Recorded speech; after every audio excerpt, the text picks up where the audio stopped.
কিয়ামতের পূর্বে আর একটা ফিতনা ঘটবে, কাফেরদের সংখ্যা বেড়ে যাবে, মুমিনদের সংখ্যা কমে যাবে। আবু হুরায়রা রাদিয়াল্লাহু আনহু তিনি বলেন, রাসূল সাল্লাল্লাহু আলাইহি ওয়াসাল্লাম বলেছেন, বাদাল ইসলামু গরীবান ওয়া সায়াউদু কামা বাদা গরীবান ফাতুবা লিল গুরাবা। ইসলামের শুরু হয়েছে গরীব অবস্থায়, অল্প কিছু লোকের মাধ্যমে। অল্প কিছু লোকের মাধ্যমে ইসলাম প্রকাশ পেয়েছে, ইসলাম প্রচলিত হয়েছে, ইসলাম ছড়িয়ে গেছে। আবার এই অল্প কিছু লোকের মধ্যেই ইসলামটা ফিরে যাবে। এই অল্প কিছু লোকেদের জন্যই তোবা বৃক্ষের জান্নাতের সুসংবাদ। এজন্যই মুমিনদের সংখ্যা সবসময় অল্প থাকবে, সবসময় কম থাকবে। এটা একটা হকের আলামত, হকের একটা নিদর্শন যে আপনি হকের উপরে আছেন। এর আলামত হলো আপনি একা, অল্প, কম। আমরা জানি ইমাম আহমদ বিন হাম্বল রাহিমাহুল্লাহ পৃথিবীর সবচেয়ে বড় বিদ্বান, সবচেয়ে বেশি হাদিস যার মুখস্থ, 10 লক্ষ হাদিসের হাফেজ ইমাম আহমদ বিন হাম্বল রাহিমাহুল্লাহ।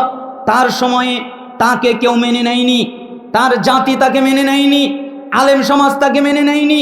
ইমাম আহমদ বিন হাম্বল রাহিমাহুল্লাহর পায়ে তার জাতির লোকেরা রশি বেঁধেছে। এরপরে ইমাম আহমদ বিন হাম্বলকে মাটির উপরে টেনেছে, হেসড়িয়ে নিয়ে গেছে, তাকে আঘাত করেছে, তাকে মারধর করেছে, তার শরীর থেকে রক্ত বের করেছে। কেন? হকের উপরে ছিল, একাই ছিল, অল্প কিছু সংখ্যক লোক ছিল। আমাদেরকে তো কেউ মারে না, আমাদেরকে কেউ তো গালি দেয় না, আমাদেরকে তো আদর করে খাওয়ায়, আমাদেরকে তো কত আদর আপ্যায়ন করে। তাতে বোঝা যাচ্ছে আমরা এখনো পরিষ্কার হক প্রকাশ করতে পারিনি। হক যদি পরিষ্কার প্রকাশ হয় তাহলে আমাদের বিরুদ্ধে মানুষ যাবেই। এটাই হকের একটা নিদর্শন, হকের একটা আলামত, হকের একটা পার্শ্ব প্রতিক্রিয়া হলো, হকের একটা ডাইরেক্ট আলামত হলো হক বললে রিয়াকশন শুরু হয়। হক বললে কি শুরু হয়? রিয়াকশন। এটা ঘটবেই। এটা না ঘটলে বুঝতে হবে আমি এখনো হক প্রকাশ করতে পারছি না। তো কিয়ামতের পূর্বে মুমিনদের সংখ্যা কমে যাবে। কিয়ামতের পূর্বে আর একটা ফিতনা ঘটবে, দলাদলির ফিতনা। আরেকটা ফিতনা ঘটবে, মুসলমানদের অবস্থা দুর্বল হয়ে যাবে। তাদেরকে সবাই যেদিক থেকে পারে সেদিক থেকে আক্রমণ করবে, আঘাত করবে।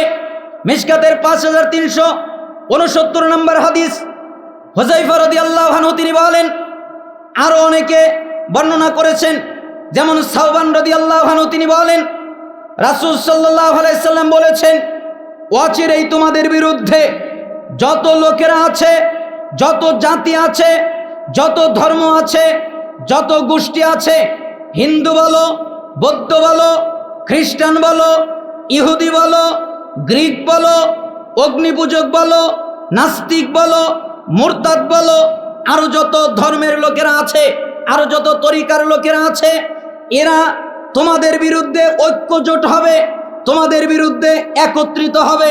কিরকম? যেরকম খাবার জন্যে দস্তরখানায় খাবার রাখা হয়, এরপরে সবাই একত্রিত হয় দস্তরখানায় খাবার জন্যে, ঠিক তোমরা যারা মুসলমান, তোমাদেরকে সরিয়ে দেওয়ার জন্যে, তোমাদেরকে ধ্বংস করে দেওয়ার জন্যে, তোমাদেরকে নষ্ট করে দেওয়ার জন্যে তোমাদের বিরুদ্ধে যত দল আছে তারা ঐক্যবদ্ধ হবে। সাওবান রাদিয়াল্লাহু আনহু বললেন, আল্লাহর নবী, তখন আমাদের অবস্থা কম হবে, তাই না? আমরা সংখ্যায় অল্প হব, তাই ওরা আমাদের বিরুদ্ধে দাঁড়াবে। মুহাম্মদ সাল্লাল্লাহু আলাইহি সাল্লাম বললেন, না, তোমাদের অবস্থা অল্প হবে না, তোমাদের অবস্থা হবে অনেক বেশি। কিন্তু তোমাদের পরিস্থিতি হবে, তোমাদের অবস্থা হবে স্রোতে ভেসে যাওয়া আবর্জনার মতো। যেরকম আবর্জনা স্রোতে ভেসে যায়, ওর কোনো ক্ষমতা নেই, ও কিছু করতে পারে না, ওর কোনো পুরুষত্ব ক্ষমতা নেই, ও কিছু বলতে পারে না, ও কিছু করতে পারে না, ওকে ভেসেই যেতে হয়, ও উল্টা আসতে পারে না, স্রোতে ভেসে যাওয়া আবর্জনার মতো। ঠিক তোমাদের অবস্থা হবে তাই। তখন সাহাবী বললেন, কেন এরকম হবে? রাসূল সাল্লাল্লাহু আলাইহি সাল্লাম বললেন, দুটি কারণে, হুব্বুদ দুনিয়া ওয়া কারাহিয়াতুল মাউত। একটা হলো দুনিয়ার মহাব্বত। যখন তোমাদের মধ্যে দুনিয়ার মহাব্বত ঢুকে যাবে, তোমরা দুনিয়ার মহাব্বতকে তোমাদের কলিজার মধ্যে, তোমাদের অন্তরের মধ্যে ঢুকিয়ে নিবে, তোমাদের কলিজার মধ্যে দুনিয়ার মহাব্বত ঢুকাবে, ঠিক তখন অন্য জাতি তোমাদের বিরুদ্ধে ঐক্যবদ্ধ হবে। আর তোমরা যখন যখন মৃত্যুকে ভয় করা শুরু করবে, মৃত্যুর ভয় তোমাদের মধ্যে ঢুকে যাবে, ঠিক তখনই অন্যান্য জাতি তোমাদের বিরুদ্ধে ঐক্যবদ্ধ হবে। মাইকেল ভাই মাইক ঠিক করেন। তাহলে তোমাদের বিরুদ্ধে ঐক্যবদ্ধ হবে। এই জন্য সাওবান রাদিয়াল্লাহু আনহু এই কথা বললেন, কিয়ামতের পূর্বে যতগুলো ফিতনা হবে, সমস্ত ফিতনার একটা জরুরি ভয়ঙ্কর ফিতনা হলো সমস্ত জাতি মুসলমানদের বিরুদ্ধে ঐক্যবদ্ধ হবে। ঠিক এখন তাই ঘটছে, তাই না? আর মুসলমানেরা কি নিয়ে ব্যস্ত আছে? তারা দুনিয়া নিয়ে ব্যস্ত, তারা দুনিয়ার উম্মত, তারা দুনিয়ার পাগল, দুনিয়া নিয়ে তারা ব্যস্ত। তারা মরতে ভয় পায়, আমরা মরে যাব, আমাদের মৃত্যু হবে, কেমন যেন লাগে। এ কথা বললে আমাকে মেরে ফেলতে পারে, এ কথা বললে আমাকে আঘাত করতে পারে, এখানে গেলে আমার এটা ঘটতে পারে, সেটা ঘটতে পারে, হক কথা বললে কেউ আমাকে মেরে ফেলে দিতে পারে। মৃত্যুর ভয়, যখন মৃত্যুর ভয় করবে, যখন দুনিয়ার মহাব্বত তাদের অন্তরের ভিতরে ঢুকে যাবে, ঠিক তখনই যত জাতি আছে, যত গোষ্ঠী আছে, সবগুলো মুসলমানদের বিরুদ্ধে ঝাঁপিয়ে পড়বে। কিয়ামতের পূর্বে যতগুলো ফিতনা আছে, তার মধ্যে আর একটা ফিতনা হলো দলাদলির ফিতনা। মানুষ দলাদলি করবে, তারা বিভক্ত হয়ে যাবে, তারা ভাগ ভাগ হয়ে যাবে, তারা ঐক্যবদ্ধ হবে না, তারা একত্রিত হবে না, তারা এক জায়গায় হবে না, তারা আলাদা হয়ে যাবে, তারা বিচ্ছিন্ন হয়ে যাবে। কেন কেন তারা বিচ্ছিন্ন হয়ে যাবে? আমি একটা মাঝে মধ্যে আয়াত পড়ি, সূরা আলে ইমরান 103 নম্বর আয়াত। আল্লাহ তাআলা বলেছেন, ওয়াতাসিমু বিহাবলিল্লাহি জামিআউ ওয়ালা তাফাররাকু, তোমরা আল্লাহর রশিকে শক্ত করে আঁকড়ে ধরো, পরস্পরে বিচ্ছিন্ন হইও না। আল্লাহর রশিকে মজবুত করে আঁকড়ে ধরো, পরস্পরে বিচ্ছিন্ন হইও না। এই আয়াতটা ঐক্যের আয়াত। কিসের আয়াত? আপনারা কি রাগ করতেছেন আমার উপর? এই আয়াতটা কিসের আয়াত? ঐক্যের আয়াত। কিন্তু আমাদের সমাজে এই আয়াত দিয়ে বিভক্ত হয়, এখন হয়ে গেছে বিভক্তের আয়াত। কেন?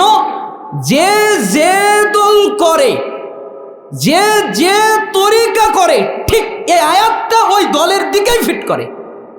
যদি বলা হয় তোমরা ঐক্যবদ্ধ হয়ে আল্লাহর রশি আঁকড়ে ধরো, তখন সে বলে তাহলে আমার আমিরকে মানেন, তাহলে আমার নেতাকে মানেন, তাহলে আমার পীর সাহেবকে মানেন, তাহলে আমার হুজুরকে মানেন, তাহলে আমার নেতাকে মানেন। কেন? ঠিক এরকমই ঘটে গেছে। অথচ এটা কিন্তু বিভক্তের আয়াত না, এটা হলো ঐক্যের আয়াত। কিসের আয়াত? ঐক্যের আয়াত। তাহলে বিভক্ত হয় কেন? যখন আপনি কোরআনকে কোরআনের কায়দায় না বুঝবেন, কোরআনকে কোরআনের মতো করে না বুঝবেন, ঠিক তখনই বিভক্ত ঘটবে। আচ্ছা বলেন তো, এই আয়াত কার উপরে নাজিল হয়েছে? মুহাম্মদ সাল্লাল্লাহু আলাইহি ওয়াসাল্লামের উপরে, তাই না? তাহলে এই আয়াত সম্পর্কে সবচেয়ে ভালো কে জানেন? মুহাম্মদ সাল্লাল্লাহু আলাইহি ওয়াসাল্লাম। তাহলে তার কাছে জিজ্ঞেস করে, আল্লাহর নবী আপনার কি কোনো ব্যাখ্যা আছে? তখন আমরা বলবো জি আছে। সহিহ আত-তারগিব ওয়াত-তারহিব 39 নম্বর হাদিস। রাসূল সাল্লাল্লাহু আলাইহি ওয়াসাল্লাম বলেন, আলাইসা তাশহাদুনা আল্লা ইলাহা ইল্লাল্লাহ ওয়াহদাহু লা শারীকা লা ওয়া আন্নী রাসূলুল্লাহ ওয়া আন্নাল কুরআনা জাআ মিন ইনদিল্লাহ। হে সাহাবীরা, জি তোমরা কি বলো না আল্লাহ ছাড়া সত্যিকার কোনো ইলাহ নাই, আল্লাহ এক, একক, অদ্বিতীয়? এ কথা কি তোমরা বলো না? জি আমরা বলি আল্লাহ ছাড়া কোনো ইলাহ নাই, আমরা বলি তিনি এক, একক। তোমরা কি বলো না আমি মুহাম্মদ আল্লাহর রাসূল? জি আমরা বলি আপনি আল্লাহর রাসূল। আচ্ছা তোমরা কি বলো না এই কোরআনটা আল্লাহর কাছ থেকে এসেছে? জি আমরা বলি এই কোরআনটা আল্লাহর কাছ থেকে এসেছে। তাহলে সাহাবীরা শোনো, ফাবশিরু, তাহলে তোমরা সুসংবাদ গ্রহণ করো। কি সুসংবাদ? ফাইন্না হাযাল কুরআন তারাফু বিয়াদিল্লাহ ওয়া তারাফু বিআইদিকুম ফাতামাসসাকু বিহি ফাইন্নাকুম লান তুহলাকু ওয়া লান তাদিল্লু বা'দাহু আবাদা।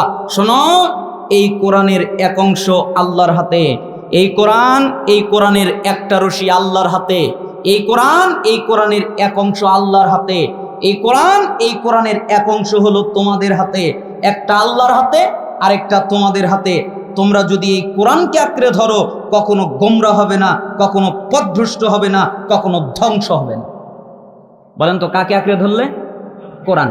তাহলে ওই আয়াতের অর্থ হবে তোমরা ঐক্যবদ্ধ হয়ে আল্লাহর রশিকে শক্ত করে আঁকড়ে ধরো, পরস্পর বিচ্ছিন্ন হয়েও না। তাহলে অর্থ হবে তোমরা ঐক্যবদ্ধ হয়ে কোরআন আঁকড়ে ধরো, এই কোরআন থেকে বিচ্ছিন্ন হয়েও না। কার থেকে? কোরআন থেকে, আর আমরা ওইটা দলের সাথে সেট করেছি। তাই কিয়ামতের পূর্বে যতগুলো ফিতনা ঘটবে তার মধ্যে একটা ভয়ঙ্কর ফিতনা হলো দলাদলির ফিতনা। মানুষ দলাদলি করবে, যে যে দল করে সে সেই দলকেই উত্তম মনে করবে। ইরবাজ ইবনে সারিয়া রাদিয়াল্লাহু আনহু তিনি বলেন, ওয়াদানা রাসূলুল্লাহ সাল্লাল্লাহু আলাইহি ওয়াসাল্লাম মাওঈদাতান ওয়াজিলাত মিনহাল কুলুব ওয়া যারাফাত মিনহাল উয়ুন ফাকুলনা ইয়া রাসূলুল্লাহ কান্নাহা মাওঈদাতু মুআদ্দাইন ফাআউসিনা। আল্লাহর নবী সাল্লাল্লাহু আলাইহি সাল্লামের সাহাবী ইরবাজ বিন সারিয়া রাদিয়াল্লাহু আনহু তিনি বলেন যে একদিন আল্লাহর নবী আমাদের মধ্যে বের হয়ে আসলেন, এরপরে তিনি এমন আলোচনা করলেন, আলোচনা করার কারণে আমরা ভয় পেয়ে গেলাম আর আমাদের চোখ দিয়ে পানি পড়তে লাগলো। আমরা ভয় পেয়ে গেলাম, আমাদের চোখ দিয়ে পানি পড়তে লাগলো, আমাদের অন্তর বিগলিত হয়ে গেল, আমাদের অন্তর বিগলিত হয়ে গেল, আমাদের চোখ দিয়ে পানি পড়তে লাগলো। এত তুমি কথা বললেন। তো এই হাদিস দ্বারা আমাদের দেশের এক শ্রেণীর লোকেরা বলে যে এই তো সুরের দলিল। কিসের দলিল? সুরের দলিল।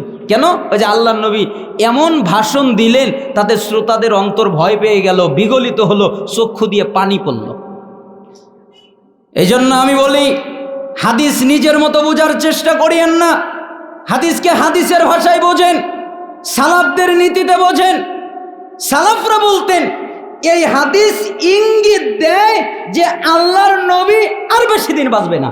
বলেন তো এই হাদিস কি ইঙ্গিত দেয়? আল্লাহর নবী আর বেশি দিন বাঁচবেন না। কোন সাহাবী যদি শোনে আল্লাহর নবী আর বেশি দিন বাঁচবেন না, কাঁদবেন না হাসবেন? কেন? পরের কথাই ওই সাহাবীদের প্রশ্নই তার জবাব। আল্লাহর নবী, জি মনে হচ্ছে এটা শেষ উপদেশ, আপনি হয় আর বেশি দিন বাঁচবেন না, এটা মনে হয় শেষ উপদেশ, তাহলে আমাদের নসিহত করেন, তাহলে আমাদের ওসিয়ত করেন।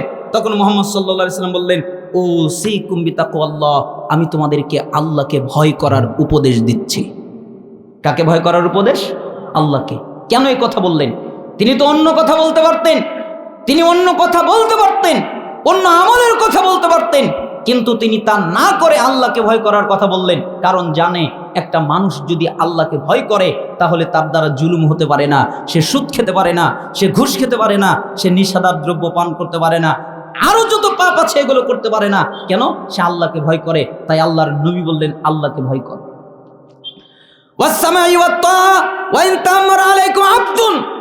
আর তোমাদের যারা নেতা হবে তোমরা এই নেতার কথা শুনবে তারপরে মানবে। বলেন তো কি বললেন? শুনবে তারপরে মানবে। আর আমাদের দেশে হয় উল্টা, নেতা বলে এই ওকে ধর, ঠিক তাই দৌড় দেয়, ওকে একবারে ফাতা ফাতা করে ফেলে। নেতা বলে ওই বাড়ি ধর, তাই করে। আমির বলে ওকে ধর, তাই করে। তার আমির, তার নেতা তাকে যা বলে সে তাই করে। অথচ রাসূল সাল্লাল্লাহু আলাইহি ওয়াসাল্লাম উল্টা বললেন। তিনি বললেন আগে শুনবে, নেতার কথা আগে শুনবে, আমিরের কথা আগে শুনবে, শাসকের কথা আগে শুনবে, হুজুরের কথা আগে শুনবে, মুফতির কথা আগে শুনবে, প্রত্যেকের কথা আগে শুনবে। যদি দেখো কথা ঠিক তারপরে মানবে, যদি দেখো কথা ব্যাঠিক তাহলে মানার আর দরকার নাই। কথা ঠিক থাকলে মানবে, এজন্য আগে কথা শুনবে তারপরে মানতে হবে। যদি তোমাদের একজন কৃতদাস নেতৃত্ব দেয় তাও তার কথা শুনে মানতে হবে।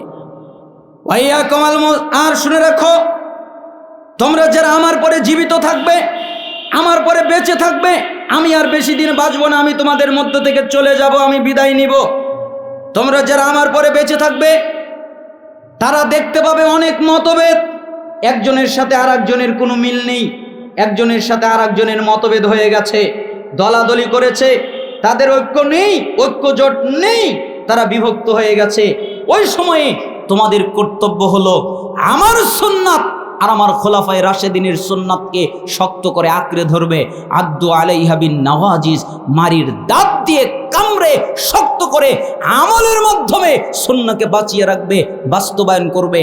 তোমরা মনে রাখো ইখতিলাফ ঘটবে, আর ইখতিলাফের সময় আমার সুন্নাতের দিকে আসতে হবে। কার সুন্নাতের দিকে? রাসূলের।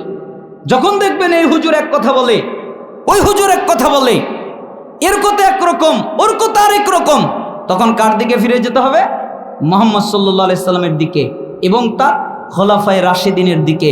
তার মানে ইখতিলাফ এটা কিয়ামতের পূর্বের একটা ফিতনা, ভয়ঙ্কর একটা ফিতনা, এটা ঘটবে। হাদিসটা আবু দাউদের 4607, তিরমিজি 2676, ইবনে মাজার 43, ইবনে হিব্বানের 5 এবং আরও রয়েছে সহিহ তারগিব ওয়াত তারহিবের 37 নম্বর হাদিস, হাদিসের মান সহিহ। আমি আপনাকে বোঝাতে চাচ্ছিলাম কিয়ামতের পূর্বে ইখতিলাফ ঘটবে, কিয়ামতের পূর্বে দলাদলি ঘটবে, ফিতনা ঘটবে। অতএব আপনারা দলাদলি থেকে মুক্ত থাকার চেষ্টা করেন। আল্লাহ সুবহানাহু ওয়া তাআলা আমাদেরকে তৌফিক দান করুন।